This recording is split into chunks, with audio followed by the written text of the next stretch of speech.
nostro viaggio sulle eccellenze agroalimentari sarde ci porta oggi all'interno della cantina Sardus Pater. Siamo in compagnia del presidente decennale di questa cantina, Raffaele De Matteis, con il quale voglio fare una chiacchierata. Voglio capire intanto un po' la storia delle cantine Sardus Pater. Ricordiamo che voi avete vinto il premio della categoria vini al Sardinia Food Awards e questo chiaramente fa capire che è già un'azienda di eccellenza.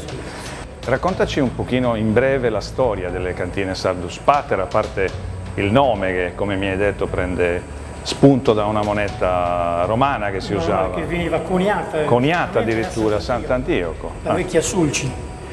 Dunque, noi siamo una cooperativa, è una cooperativa di circa 200 soci che nasce nel 1949. Il Carignano in realtà è un po' il vostro punto forza, no? Cioè Sardus Pater è un brand, è una cantina che sta avendo un buon successo anche al di fuori dell'area. Grazie alla riscoperta di questo vitigno, ma questo è grazie anche a quello che si è creata, la sinergia che si è creata anche con le altre aziende che producono Carignano e che gravitano nella zona del Sulcis, con le quali abbiamo creato un consorzio. È un vitigno molto particolare, è un prodotto che deve essere lavorato, affinato e imbottigliato in luogo d'origine. Noi andiamo sempre alla ricerca di aneddoti, perché ci piace un po' l'emozione di chi fa l'eccellenza.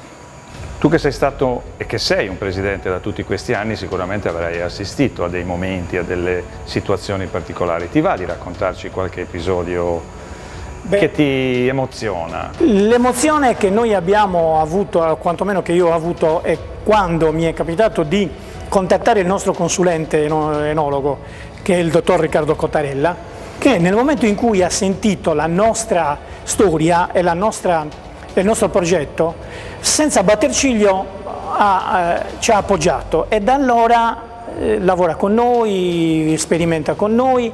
E grazie a questa collaborazione, chiaramente anche al personale della cantina, all'enologo di cantina, eccetera, siamo riusciti a conquistarci un posto nei vini in Italia e perché no, anche nei vini all'estero. Quali sono i progetti futuri della cantina? È quello di poter riuscire ad avere una cantina moderna. Ormai la cantina moderna viene concepita in mezzo a un vigneto o in mezzo a una quantità di terreno che è dedicata al vigneto, dove si fanno sperimentazioni, si fa accoglienza e nello stesso tempo si cerca di migliorare il prodotto. Intesa anche come metodologia. Anche come metodologia, non solo esatto, okay, non solo come... Okay. Bene, Presidente, grazie per essere stato con noi. No, speriamo che il prossimo anno, magari con un altro vino, con un altro prodotto, rivincerete il Sardinia Food Awards.